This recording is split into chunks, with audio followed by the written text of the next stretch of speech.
terror has no shape.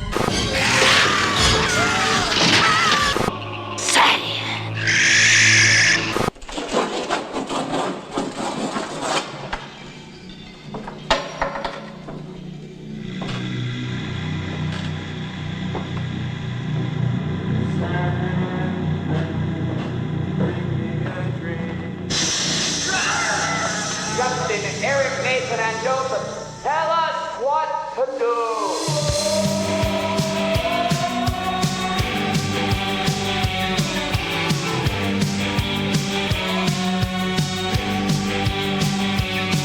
The Hysteria Continues.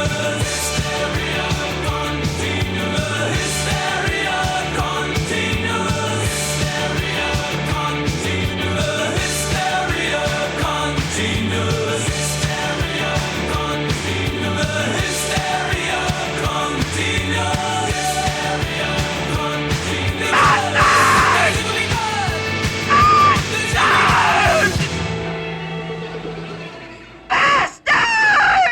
Hi, this is Russell Todd from Chopping Mall, He Knows You're Alone, and Friday the 13th Part 2, and you're listening to The Hysteria Continues. And indeed you are. Welcome back to The Hysteria Continues. I don't know where I'm looking, because this is our second video podcast, actually the first one for the main feed. So welcome to this channel, wherever you're seeing this. We are covering this time, we're going back to 1988, and we're covering The Carpenter. And it's not the Karen Carpenter story, although arguably slasher movie of Karen Carpenter could be quite interesting.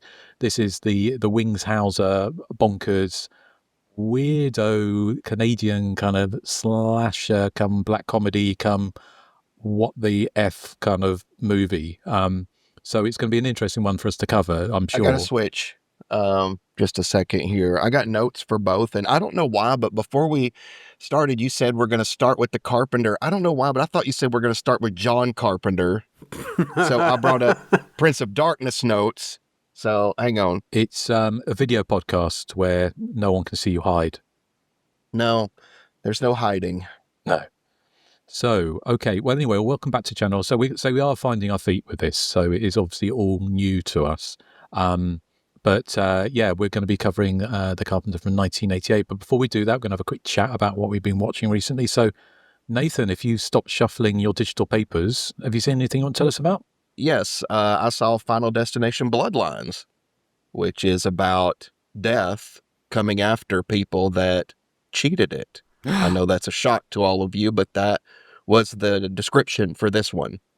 And I mean, I loved it. I love all the Final Destination movies. I mean, to me, even the worst Final Destination movie is still immensely entertaining. Which one do you think is the worst? Probably the race car one, which I would say is part 4. 4, yeah. Is it 4? And I still like it. I still liked it a lot. But in general, yeah, I'm like, I think this one holds up really well.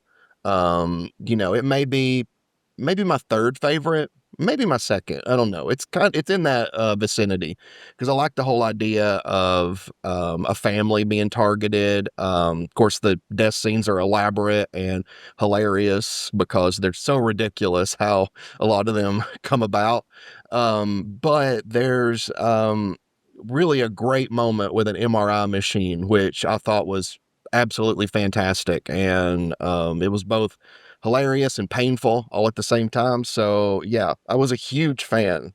And that scene involved a character called Eric, who's spelled E-R-I-K. Well, who else? I saw the Final Destination. I saw it too at the cinema. And as you probably, if you've been long time listeners to the show, you'll know that we have the local cinema here does English language films, because it's mostly in Spanish normally, but they do in English language Spanish subtitles. So we saw it on quite a big screen, and I really enjoyed it. It was a lot of fun. I mean, it's a real CGI fest, isn't it? There's a lot of CGI. And I think in some ways that kind of takes away from the kind of the gruesomeness of it, although there was a scene with a dumpster crusher, which I thought was pretty nasty. But yeah, I thought it was really good fun. I mean, the opening scene is pretty spectacular, set in the 60s, or was it early 60s, wasn't it? they obviously spent a shit ton of money on it, and I thought, yeah, I had a good time with it. I thought it was a lot of fun. I found out afterwards it had been post-converted into 3D and shown at IMAX. I don't know how I feel about 3D movies, I guess, post-conversion, because they weren't made to be in 3D, so I feel like it's not going to be as gimmicky as I need it to be. Yeah, they're not as gimmicky, but some of them are quite good. Like, you've seen the Terminator 2 conversion to 3D, Justin, haven't you? And it's really actually very impressive. Very good. I'm just thinking, because we've just done, we can announce it, can't we? We've done a commentary for Crazy Fat Ethel 2, which is the big title that we were teasing. And I wonder if it's if that was post-converted, can you imagine the terror of Ethel Janansky, is it? Chasing that guy slowly in your living room. Round the table in 3D, very slowly. And watching her eat that dessert. At the moment, we can't confirm or deny it has been converted into 3D, post-converted into 3D, and it's going to be shown in IMAX cinemas across the country. You can't confirm or deny that, but it's probably unlikely. That's sad. Joseph, did you see Final Destination Bloodlines at the cinema? I did. And what did you think? Yeah, it's a very consistent series. If I had to rank them, it'd be 2, 1, 5, 3, 6, 4. You're watching a Final Destination film and you're going to get what you go after. And this isn't the best series, but for some reason it is the most consistent. Yeah, I liked it. Excellent. And Eric, how about you? Yeah, I really enjoyed it as well. Like Joseph said, there's a great consistency to Final Destination. They don't throw surprises at you. They just stick pretty much to the formula, which is why critics probably don't like it, but why we would love it. Much like the first 6 Friday the 13th, which are all kind of they're all very, very, very good, very watchable. The same with the Final Destinations. I would agree that 4 is my least favourite, although I still think it's really good. I would rank 1 quite low, probably in my top 6 Final Destination films. Me too. Because looking back on it, the death scenes aren't that elaborate. It's only with part 2 onwards that they get those outrageous death scenes that we've come to know and love. I love this one, yeah. As you said, the MRI scene was pretty outrageous. Nothing for me can top the finale of Final Destination 5, which, spoiler alert, turns out to be a prequel to Final Destination 1, which I didn't see coming. I mean, I kind of picked up on a few things in Final Destination 5, like there was some old-fashioned mobile phones from the late 90s, and I was like, that's a bit weird. But yeah. So there's no surprises in Final Destination 6, and it relies on, people trying to get out of Death's plan. It relies on sort of plot lines we've discovered in previous installments of the series, but I still really enjoyed it. It's great fun, and you'll never look at a penny again in the same way. The amount of mayhem that penny caused. That penny. Well, I call the next one's going to be in space. What do you reckon? I think this would be the one series they could take into space and people wouldn't gripe. Like people working on a space station who avoid a catastrophic explosion or something, and then death comes after them. We could have all sorts of things like satellites landing on them, couldn't they? Up in a space station being sucked through a big hole, so Eric, please. You could have like a glass of water that overturns and spills and cause somebody to slip, fall through a window, and their head blows up because they don't have a astronaut suit on. Is that what they're called? You can even make it topical and have some rich asshole billionaire go into space and get eviscerated somehow. Or some pop star desperate for some attention. Oh, have I said too much? See, it's right. And if we want to credit producers credit if they do that. But Nathan, thank you. So anything else? Yes, I saw Prom Queen, that's my favorite Fear Street book. The movie does not follow the book whatsoever. It's in name only. That's it. I love, and anybody listening to this already knows, but I love cheesy slashers. This is a cheesy slasher. It's completely absurd and ridiculous, and I loved it. I really loved it. There's an excellent moment that Justin had mentioned before. I guess it's kind of a semi-spoiler, so, move ahead 10 seconds or something, dear listener, or viewer, now. But I love the absurdity of a killer taking a nap. It's sort of like Slumber Party Massacre when Russ Thorne decides in the middle of the killing spree to just go to sleep in the living room. So yeah, I thought that was hysterical. There's a great scene where the killer attacks people on the dance floor and just starts hacking limbs left and right. There's just limbs flying everywhere, which, is a lot of fun. I mean, the ending probably gets a little like really cheesy, actually, not a little. It gets like really over the top absurd when the killer reveal happens and, you learn, I guess, why they're doing this and everything. It's just, it's completely absurd. It's a ridiculous motive, and I love ridiculous motives. So, a huge fan. Excellent. I'm curious. You said that it wasn't like the book. I've not read any R.L. Stine books. So what was the book about? The book had the same general idea. It was, a group of prom queens and someone was killing them off. But I mean, unlike this, the book is, I guess I would call it maybe only a semi-slasher. There's not really many people that die. I think maybe 2 people die in the book. But it's definitely more tame. It's written for young adults, so it's a lot more tame in what happens in it. It's nowhere near the hacked off limbs that happen in the movie. But it just kind of follows a girl who is auditioning, that's running for prom queen, and like there's somebody that's kind of stalking her and starts attacking other prom queen candidates. But like I said, it's just very tame. I think the attack sequences are nothing more than like somebody will get stabbed once and something like that. But I loved it because to me it was always the Fear Street novel that was the closest to a slasher, an actual slasher. Cool. Okay. Well, thank you. Joseph, did you see it? No, I haven't caught it yet, but I really do want to see it. But Eric, have you seen it? Yeah, I was really taken aback at how gory it was. I can't remember anything about the other Fear Street movies, which I did see, but I can't remember if they were particularly nasty or not. But because I knew that the novels were written for a younger audience, so I wasn't quite expecting people's limbs to be hacked off and that big slaughter scene in the prom. I really liked it. I thought it was the Prom Night remake that we didn't get in 2008 or whenever that Prom Night remake came out. Because this had, you could have had that main girl as Jamie Lee Curtis, and then she has a bitchy rival for Prom Queen, which was just like Wendy, sort of brought up to date, which was great fun. So yeah, I was I thought it was really slick, really, really gory and nasty, but also quite funny, with a really likable kind of final girl in it. So yeah, big thumbs up for me. I, just as a kind of 80s pedant, would you, I'm not saying you're an 80s pedant, but as far as the music, would they have been teens in 1988 been dancing to music from 1983? Well, as you brought up this point before, and like I definitely would. Like it's 2025, and I'm still dancing to music from 1983. Well, I know, yeah, but I know what you mean. At a prom, there was one song in it. Was it a song in it that yeah, and they're also going to the cinema to see Phantasm 2, which would have come if this was set in May of 1988, which was prom season of that year.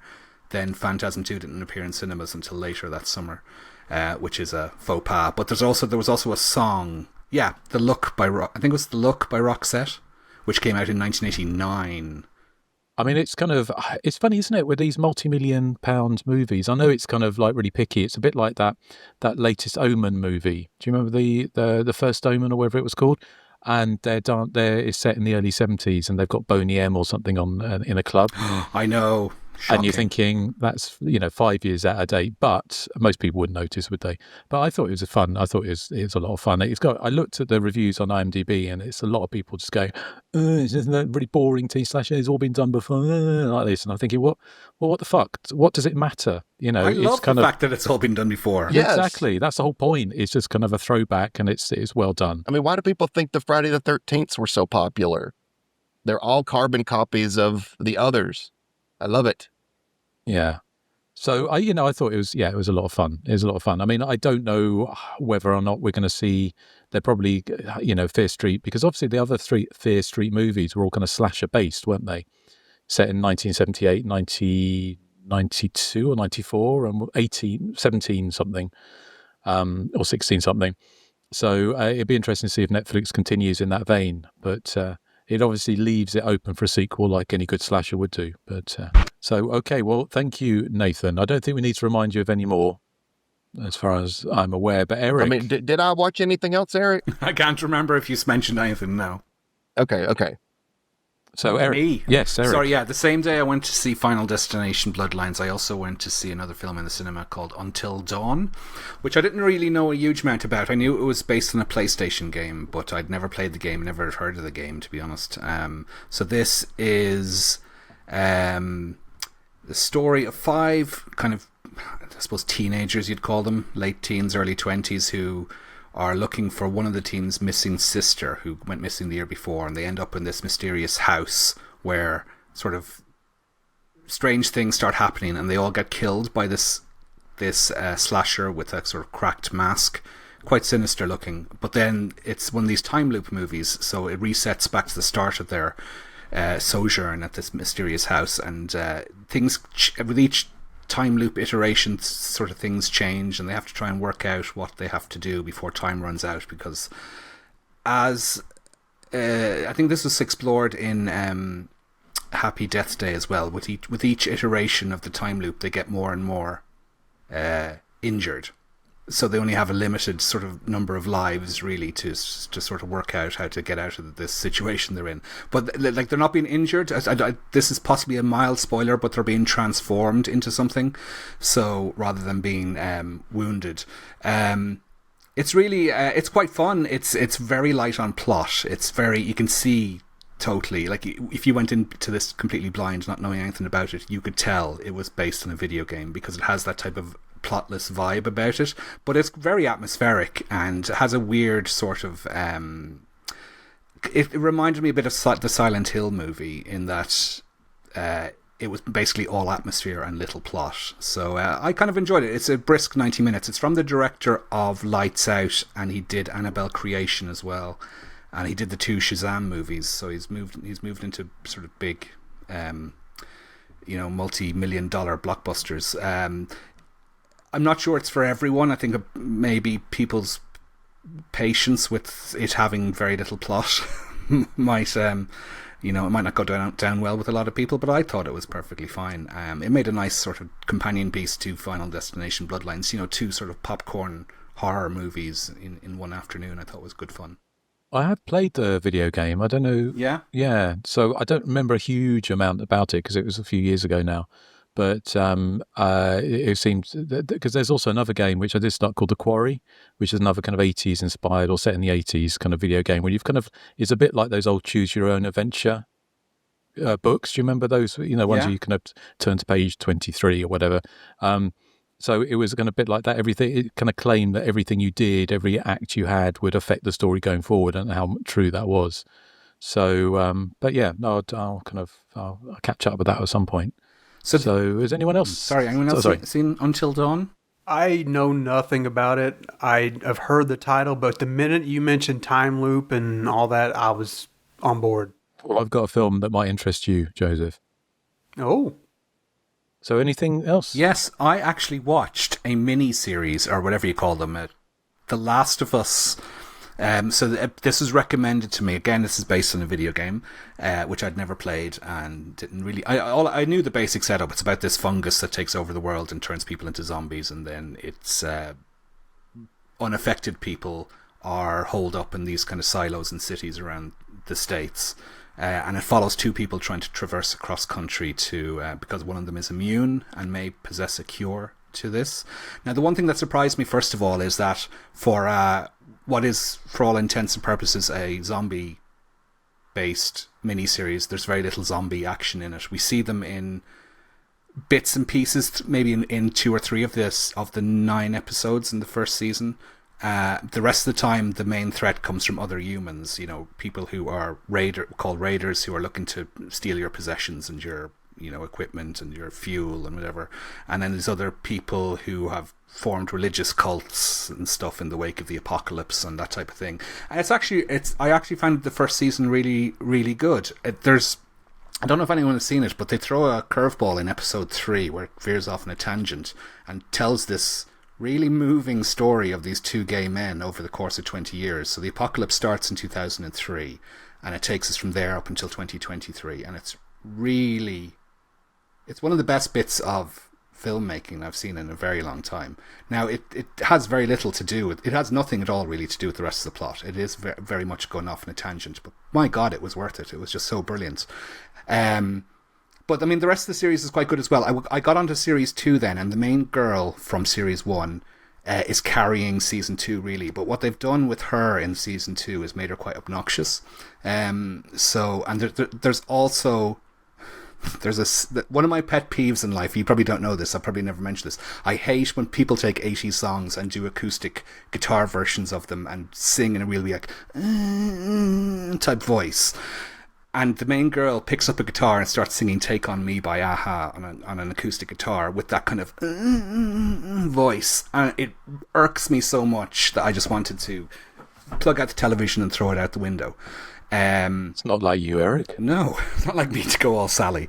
I'm calling the police. It's still good. I mean, I'll give it this.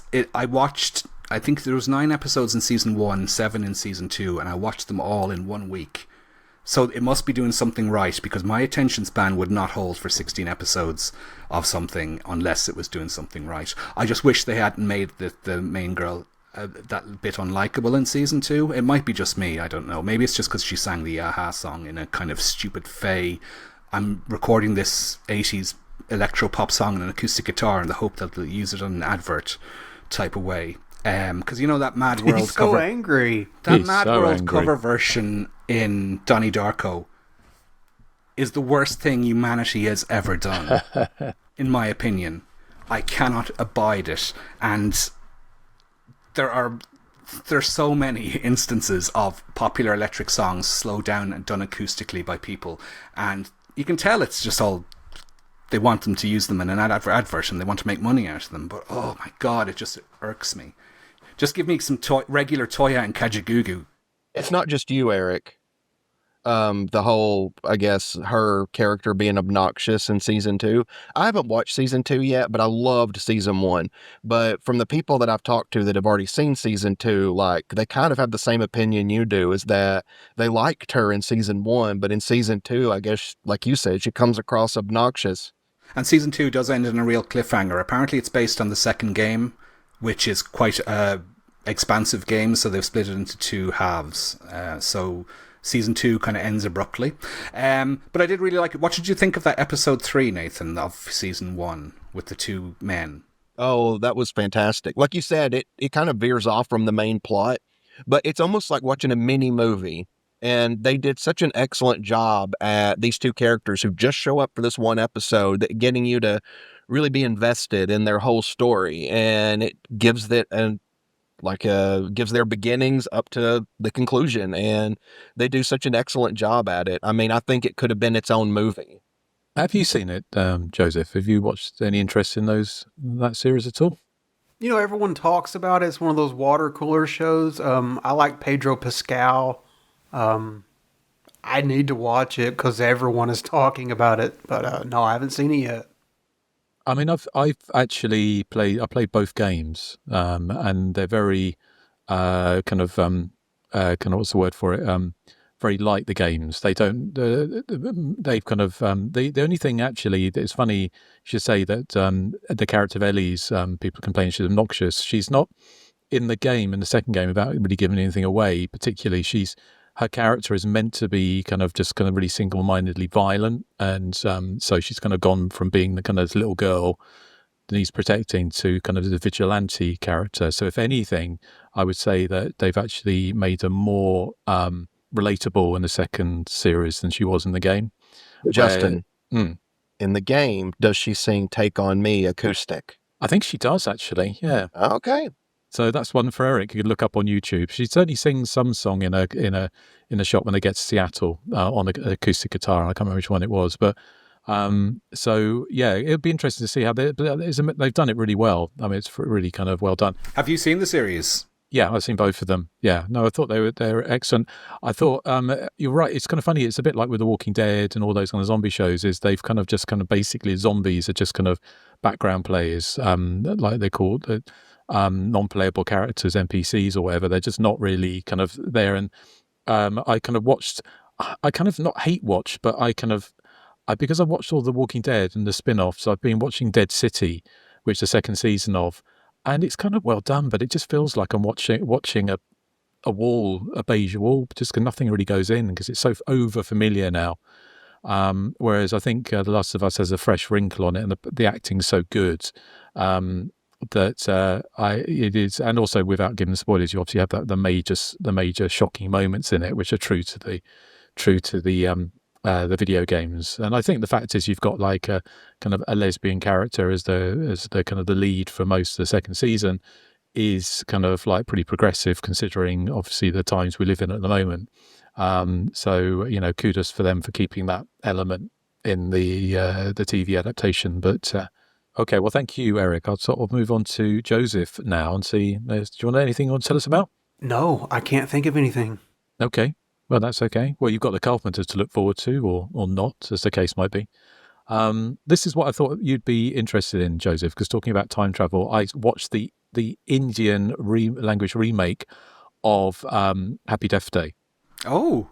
But before you think, it's not anything like when we reviewed Whistle a few weeks ago, which was the Indian language urban legend from 2003, and it's completely over the top and completely ridiculous in a great way, but lots of song and dance numbers, 2.5 hours long.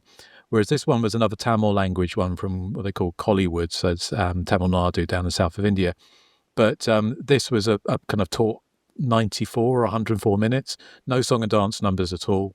And it uses the whole the idea of recurring, everything resetting and things starting again. And the end of the movie, which you're going to trailer, is a woman who's in a wheelchair, and she's attacked by a serial killer in a mask with a machete, and she's got 3 tattoos. And every time she dies, she loses one tattoo, disappears, but she remembers what happened. So she uses that to try and survive the night. So it's kind of like that's the last half of the movie. The first half is kind of a different type of movie where she's kind of trying to get over some past traumas, blah blah blah.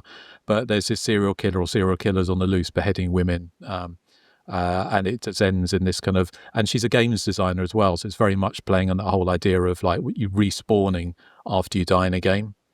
So I reviewed it for Hysteria Lives. That's coming out. Going to be coming out soon. Sounds quite different to Happy Death Day.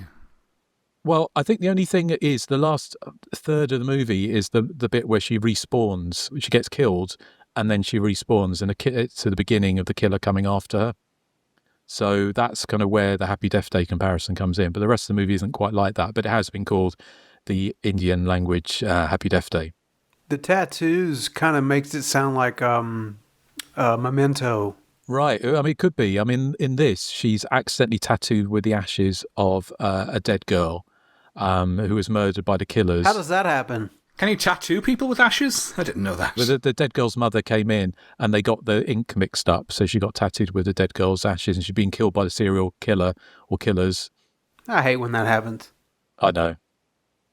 So, the only other thing I did watch, we watched Waxwork on the big screen, from the late 80s with David Warner, which is such a fun movie, isn't it? Steak tartare?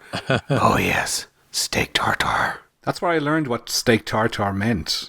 I thought tartare was like a sauce. That is a sauce that you have with fish, yeah. Back in the late 80s, early 90s, we rented that 100 times, and my cousin had drilled that steak tartare into my head. I haven't seen the sequel, Lost in Time. Have any of you? It's good. Is it good?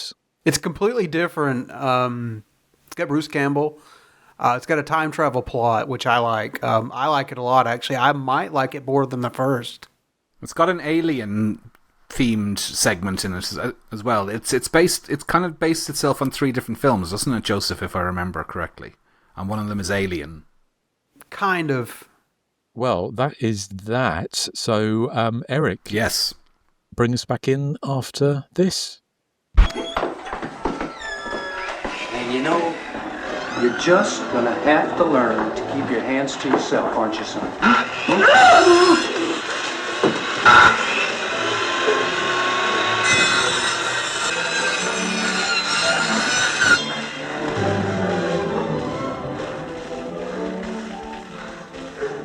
Best get some rest. I'll man these things. Wings Hauser builds a hallucinogenic house of horrors in this blood-curdling thriller.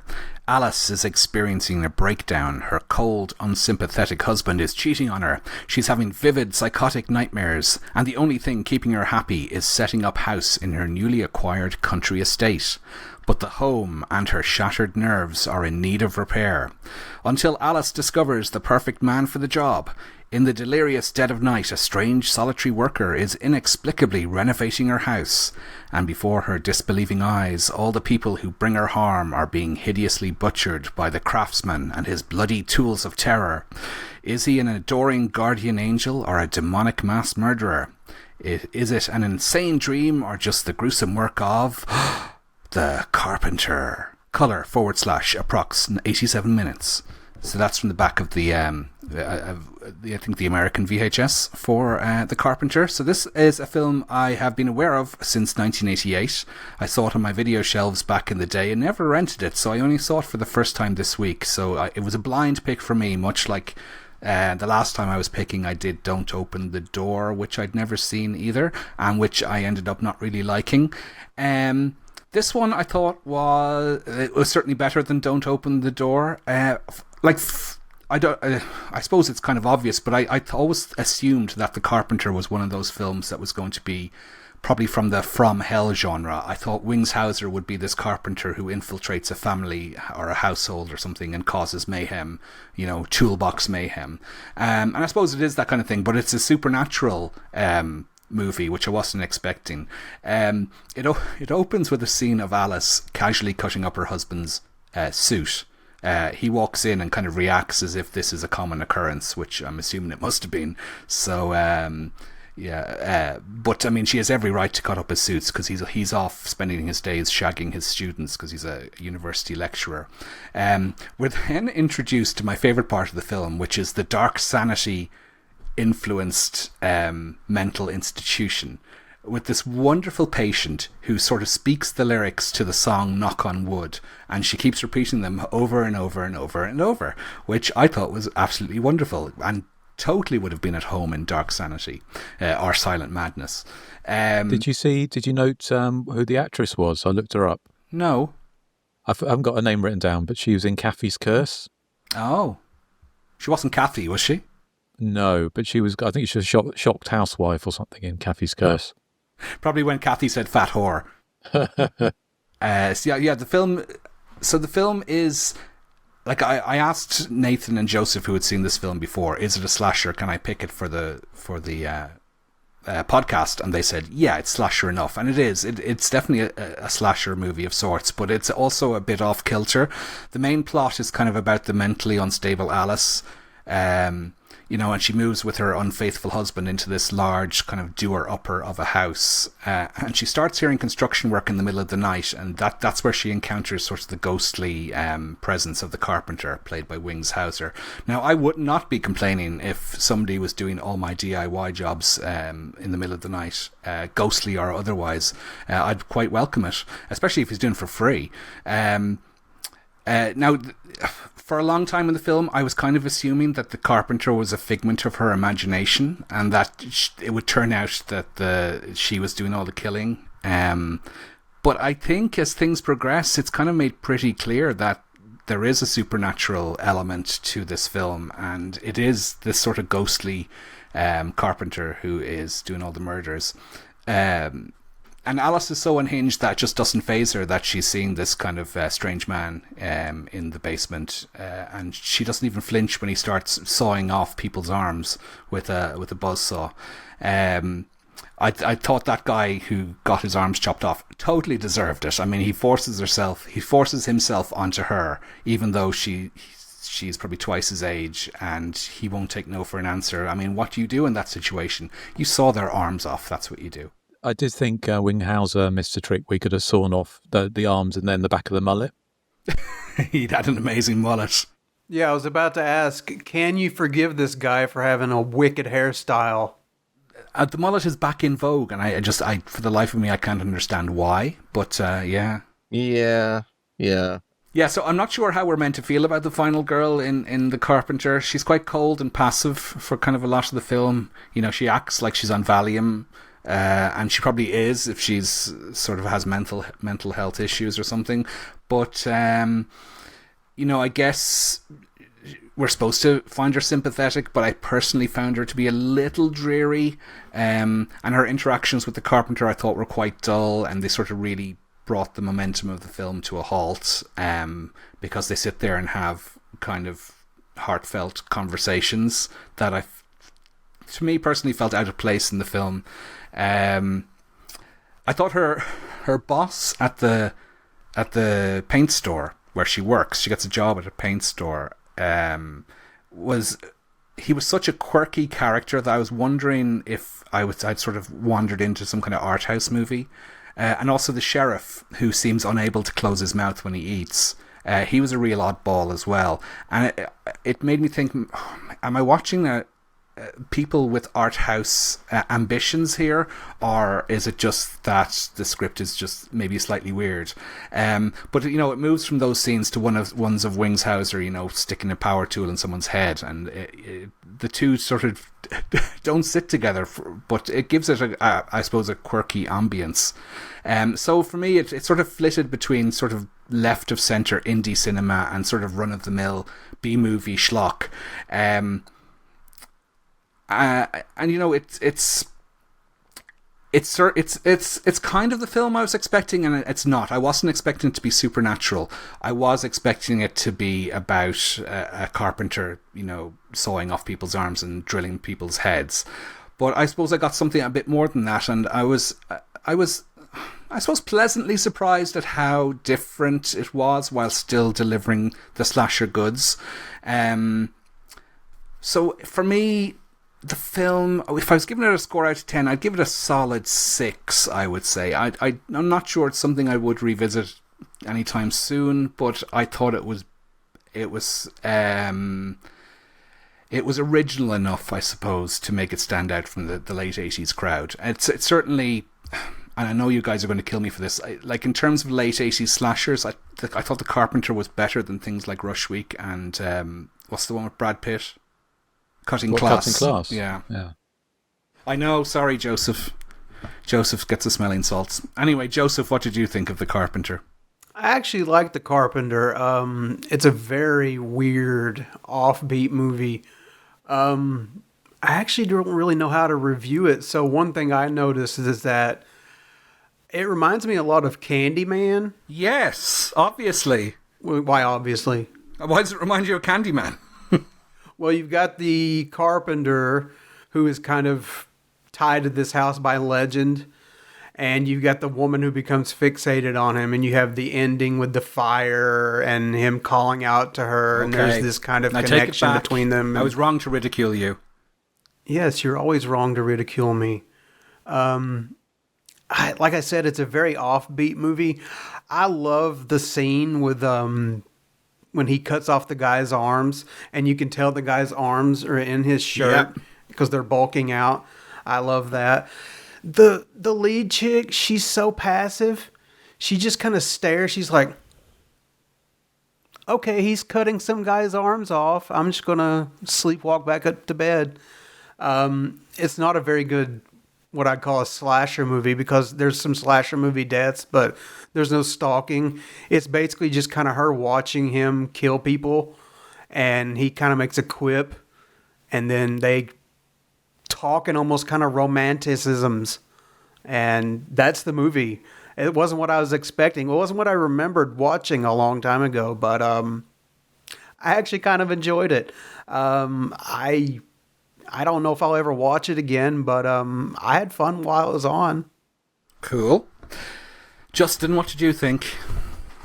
It was the first time watch for me. Look, Eric.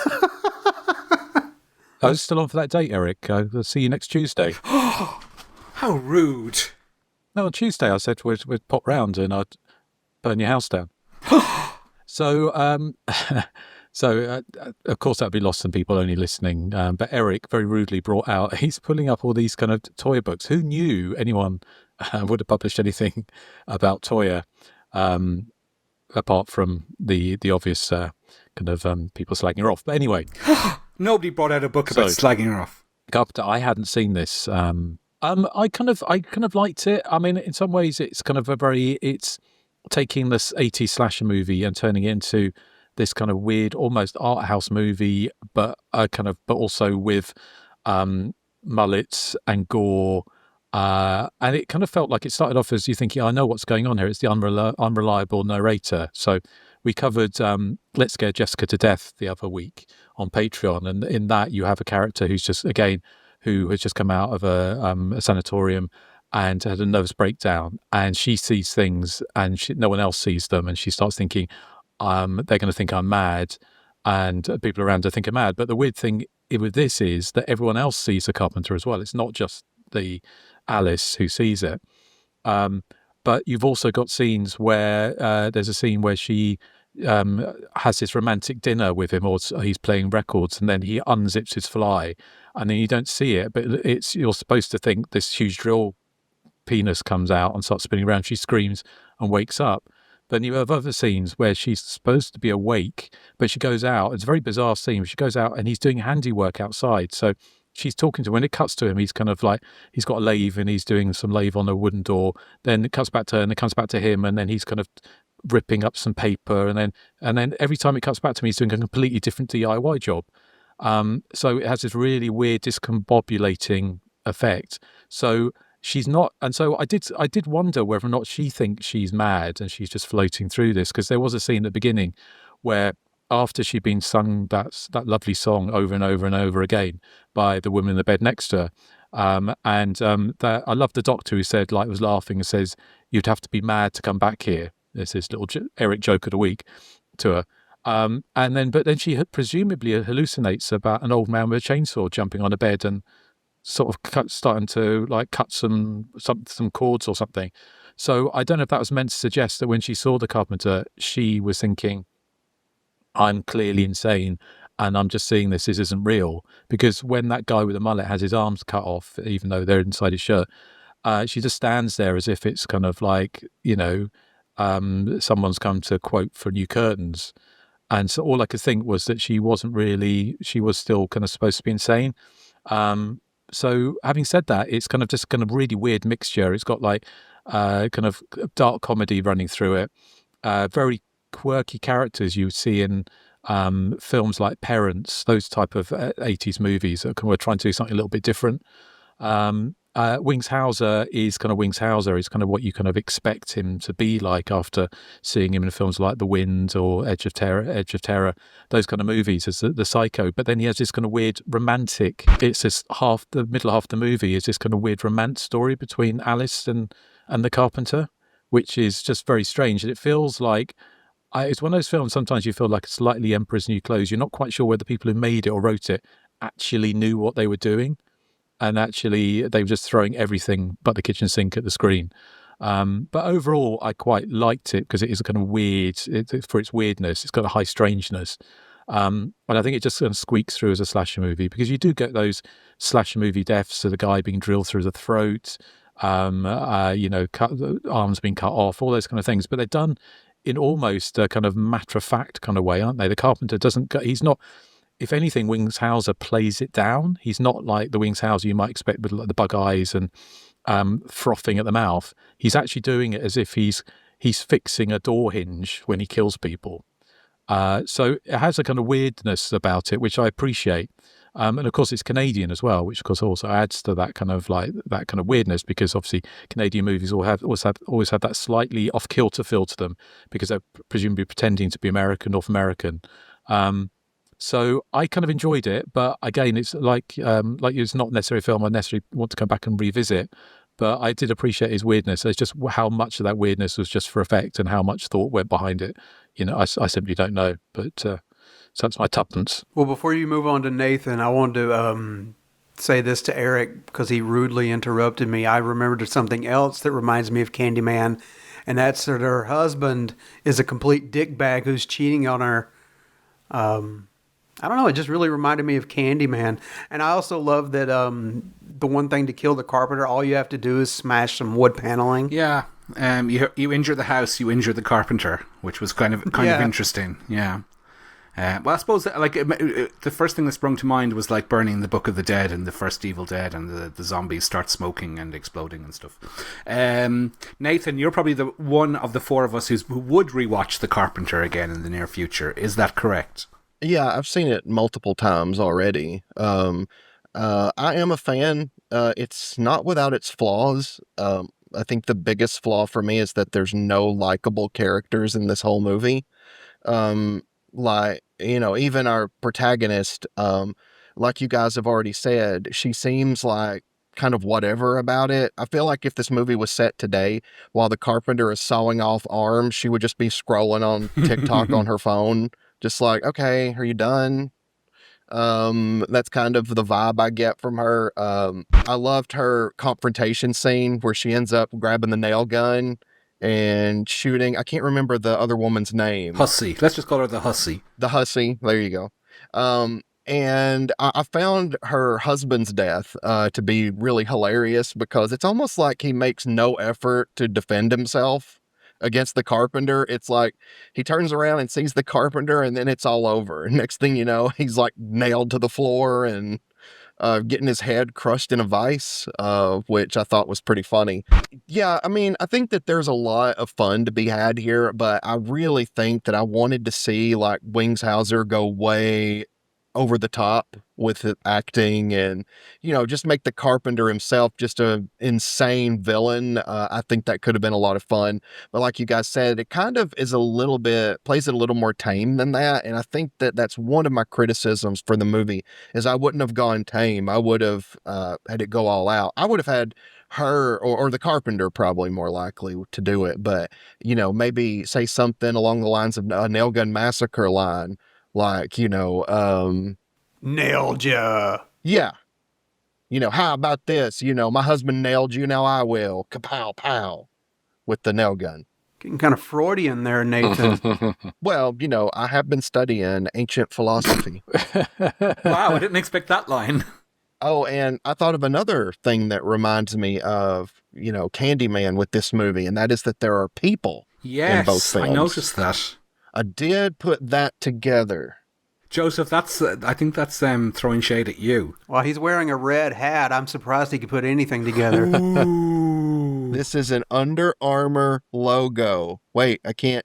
Wait, I'm trying to do it with the video, but it's not doing it. I'm going to post-production a big MAGA label on there. Nobody will believe you. Nobody. No, I mean, the Carpenter is kind of a fun late 80s movie. It's not, like you guys have already said, it's not your typical kind of slasher movie, but hey, that's okay. I'm fine with that. I like the kills, and I think it's just odd and quirky enough to be kind of memorable. The artwork I love where it's just him, looking all completely crazy. I think he's holding up like a drill or something. I'm like, that's why when I saw the box, I thought, oh, he's going to be like crazy, like bug-eyed, insane. But again, he wasn't. So yeah, I do have some criticisms, but overall, I still am a big fan. So, I'd rewatch it. If you guys want to cover it again, maybe in a few months. No, that's not. It did get a VHS release in the UK and Ireland on the Parkfield label, which I've never heard of. But anyone have anything else to say before we move on to background? Have any of you ever experienced any carpenters in your life? Yes. Well, yes. Define experience. Yeah, I know. It sounds a bit rude, but... Well, not like killed anyone in front of you, but, maybe like fix something in your home. Yes. Well, ERIK'S quite often had come home and found a strange man hammering something in his basement. Justin, you're just so rude. Are you rude, Justin? No. He is rude. And Justin, which version of rude are you? Are you like the rude, like the British version, or the rude American version? I would say I'm kind of the British version of okay. witty. Well, shall we move on to some background? Eric, have you got any background for us? Well, no, let's ask Nathan first. Nathan, Yeah, I've got a ton of background. I have so many notes here. So, yeah, okay. So it's the feature directional debut for David Wellington, and I did a lot of research on that. And Nathan, I'm sorry. I think Eric is a little disappointed because he wanted to hear you go, no. Yeah. I'm saving that. It's going to be for a very special occasion. Do you like that? I used a little accent there to be funny. I did. I was very French. Occasion. It features Wings Hauser, and he actually does not have wings. That's just his name. Wow. He's not an angel then. Not in this movie. Okay, well, I found very little on this film, to be honest, mainly because I was playing Eric, Lego look. Harry Potter on. What's that? Oh, look at this. Look. Oh, well, two can play your game, Justin Kurzweil. Oh, I'll just read about Toya here in her autobiography. Well, I don't know about you, Joseph, but I don't have any music books to compete with right now. Okay, well, the writer Doug Taylor went on to write the film Splice, which was a big movie in the late noughties. David Wellington, as you said, his first directorial outing, but he had been an assistant editor on Zombie Nightmare starring Adam West the year before this. Movie. I thought you might. I don't think I've ever seen it, but it sounds like Terrible. and looks It's like absolutely fucking terrible. Justin. I might like it more now, but I saw it back in the day thinking it's going to be like How some dare you. Romero I'm type gonna type zombie movie, and it was just like Adam West. It's only got one zombie in it. It's not really a nightmare, is it? That's fair. Sorry, Eric. You had yes. some more. So Ron Lee, who plays the sheriff who can't keep his mouth closed whilst he's having a conversation with Alice, he was also in Happy Birthday to Me as Amelia's date. So we all remember his iconic role in that movie. Amelia's date. Yeah. This was shot in 15 days, apparently, for $275,000. I don't know if that's Canadian or American. Its premiere was at the Montreal Film Festival, but there was a tech issue with it where the audio track was 5 minutes out of sync. So the director was mortified and he left the screening because apparently they had no intention of fixing it. In the final scene where we see the stuntman coming out of the house and he's on fire, you can see him doing this in the back of his head. And that's because the back of his neck was burning and he had to sort of rub some more of the gel up on the back of his head to stop him from getting third-degree burns. And also, the cinematographer was David Franco. This was his first movie, and he has become a major player in Hollywood. He has photographed Stranger Things, some of the most recent Star Wars stuff for television and for the movies, and the Penguin TV series. Are you sure? Yeah. Because Dave Franco is like really young. How would he have done this? It's not the same Dave Franco. It's not Jess Franco either. Oh, bloody murder. Bloody Moon. Moon. Oh my gosh. Although, hey, BTK would love me for that. Anyway, Justin, do you have any background for us? I do. Well, funny enough, I remember I've got a book by Francesco Borsetti, and I just wanted to mention that because I'm heavily cribbing from his book. It came from the 80s, which is kind of interviews with I have that cult book as filmmakers. Well, but I never even thought of looking at it. No, it has quite a lot of information about the Carpenter in there, so I'm just cribbing from some there. I've got some other bits and pieces, so excuse me if I repeat anything you said, but obviously mentioned that David Wellington had kind of basically got his start on Zombie Nightmare, and him and Doug Taylor, they were really young at the time. I think they were 23 or 24. They were 24 years old when they made The Carpenter, so really young.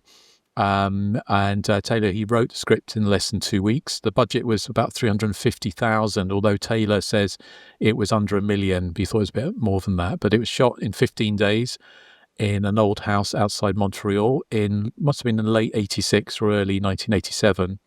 Apparently the owners are going to gut the house, so they said they could do pretty much anything they wanted to it, although I'm not sure whether or not setting it on fire at the end was in those plans, but there you go. He said, David Wellington said he wanted to make a genre-busting movie, so I think they definitely had an idea that they wanted to make something that was different to kind of what was out there at the time. Doug Taylor admitted the script was meant to be kind of tongue-in-cheek and was inspired by the kind of comic leanings of the later Nightmare on Elm Street sequels. But he said that the weird thing was, apparently at the time in Canada, there was this kind of emerging new critical look back at Canadian horror movies, which looking at their kind of sexual politics and sort of subversive themes, all those kind of things. So he said that the film was meant to be played as a kind of a as this kind of 80s comedy horror film, but with there's lots of subtext was read into it. And he said some of the one paper said it was a feminist slasher movie. So bizarrely, it's kind of like, so again, quite a lot of it seems a little bit like The Emperor's New Clothes. It wasn't what was read into it wasn't necessarily there. It did play. It played. Didn't get a theatrical release in the United States, but did in Canada, and it was dubbed into French Canadian to play Quebec cinemas. Lynn Adams, who plays Alice, it was her first feature in a feature film, and she talks a little bit about the scene you mentioned about the full body burn, and the person who was in the stuntman was the husband of the woman called Barbara Jones, who plays Alice's sister in the movie.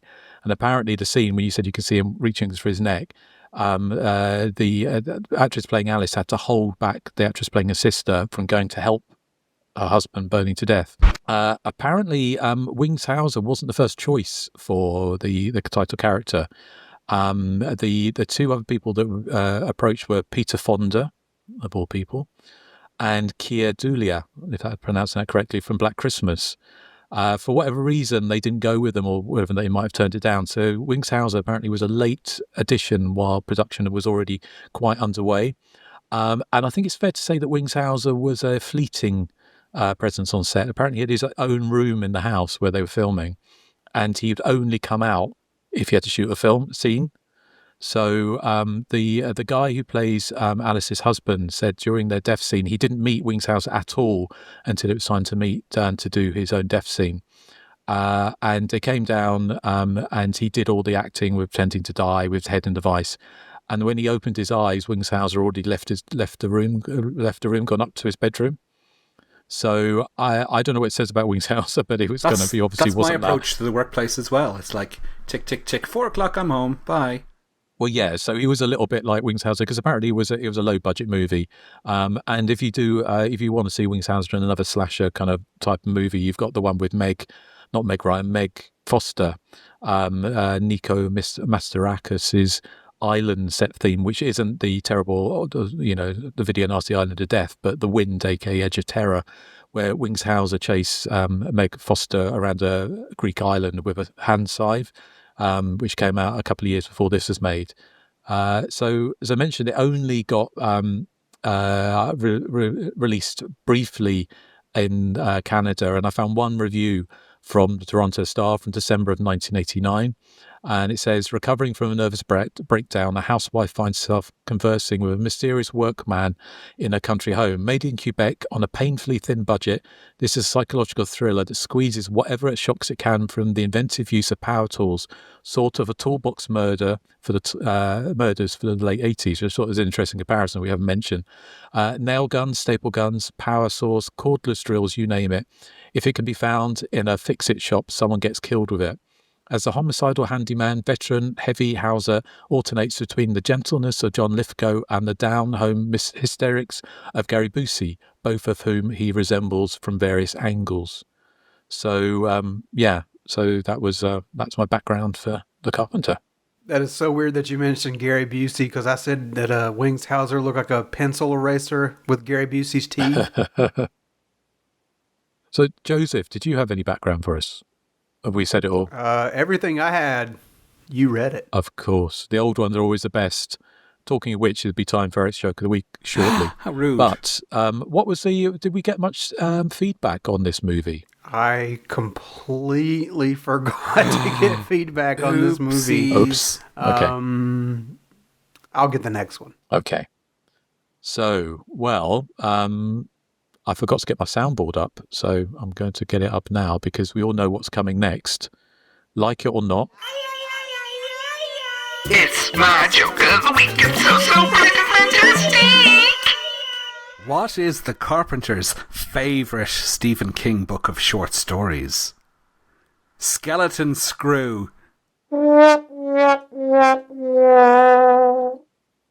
What's the Carpenter's favourite Sigourney Weaver movie?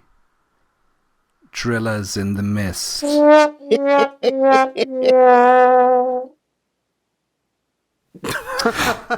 Justin's reading his program again. What's the Carpenter's favourite horror movie company? Hammer. Oh, Eric. So, okay, well, that was the Carpenter. So, I don't think we've got any feedback, have we? We do. We have one. Okay. This is from Ara at Alashan, our good friend. Greetings, gents. I have wanted to write to you for quite some time and hope to remember a few of the topics I wanted to mention. I tend to be a bit behind as I save your episodes for delayed gratification. Not that kind of gratification, Eric. Oh, well, he read my mind. That's the kind of conclusion I jumped to. I feel especially out of the loop now that you are no longer on Facebook. Of course, I am a Patreon subscriber, but I'm a bit behind with everything on there too. I mention all of this to excuse myself for only now learning about the passing of poor Axel. I always argue that our pets are essentially members of our families, so I know how hard it is to say goodbye. My sincerest condolences, Nathan. I appreciate that. One of my favourite lines of dialogue of anything in the podcast history is Justin saying, "Sorry, I've got a cat's arse in my face at the moment." And if that had been on video, you could have seen it. So yes. Oh, what could have been? What could be? Yeah. Anyway, Ara Alashan goes on to say, I'm listening to the Mindhunters episode now and wanted to share my adoration of this thoroughly entertaining and ridiculous thriller. I had the pleasure of meeting Catherine Morris when I was waiting tables back in college and found her lovely, which probably helps.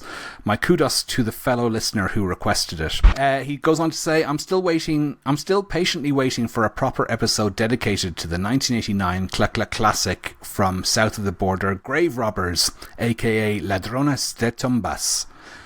But thankfully have your Vinegar Syndrome commentary to hold me over for the time being. Another one I would love to hear covered is the shameless Friday the 13th knockoff from Indonesia called Wolf, aka Srigala, from 1981. It is easily accessible through legitimate means, Justin, thanks to the fine folks at Terror Vision, if that helps. I was pleasantly surprised to find Justin awarded it a respectable 3 stars on the Hysteria Lives. I will end with a few rapid-fire thoughts on some more modern movies. In a Violent Nature was all right, but it could have been better had it avoided appealing to the contemporary torture porn and gore hound crowd. I'm far from squeamish, but some kills took too long. I miss the days when villains like Jason dispatched his victims with quick and creative kills. The Strangers Prey at Night was more to my taste, but the incredible 80s soundtrack undoubtedly helped. I intend to sign up for Blue Sky one of these days to follow the pod, but I'll try to write in more often until then. Best regards, the less pesky Alashan brother, Ara. Excellent. Well, thank you, Ara. Do join us over on Blue Sky. They've got a Hysteria Lives and a Hysteria Continues accounts there, and that's the only place on social media you will find us updating. So, okay, well, I think we've hammered that one into the ground, haven't we? So, no pun intended. No pun intended. So what are we covering next time? Whose choice is it? It is Joseph's. Ah, Joseph, what have you got for us? Yes, it's a listener pick. It's from 2016. It's a movie I've never heard of, but Nocturne. Don't laugh at this title. Tonight, She Comes. Ooh, I don't think I've heard of that. No, we sure it's the kind of movie that... Yeah, are you sure it's not a different type of movie? Yeah, are you sure it's not XXX? I looked it up. It's a slasher film. Excellent. Okay, well, that'd be a new one for all of us then, so that'll be a novelty. So, excellent. Okay, well, we're just going to go and record our episode for John Carpenter's Prince of Darkness. Eric, that was your choice, wasn't it? Yes. Mm-hmm. I just, slight, not spoiler alert, but just like another little teaser, I looked up the reviews for, in the newspapers from the time Prince of Darkness came out, and I was shocked by the reviews. So I won't say any more, you have to tune in to find out, but... a teaser. So what do we, are we playing out with I don't know, anything? well, if you're playing out with a piece of music, I chose Knock on Wood, the Amy Stewart version. Okay, well, thank you for listening to The Hysteria Continues. I hope you enjoyed the show, and we'll catch you next time. And so join us over on Patreon for Prince Darkness. If not, we'll be back with She Comes at Night. What's it called? She Comes? Tonight, She Comes. I can see another whisper whistle thing going on here. I get very confused, but okay. But yeah, well... But Eric, is it fascinating? I can imagine that midlife toya. That must have been absolutely fascinating. What a page turner that must be. It is a page turner. Look how thick the book is, though, Justin.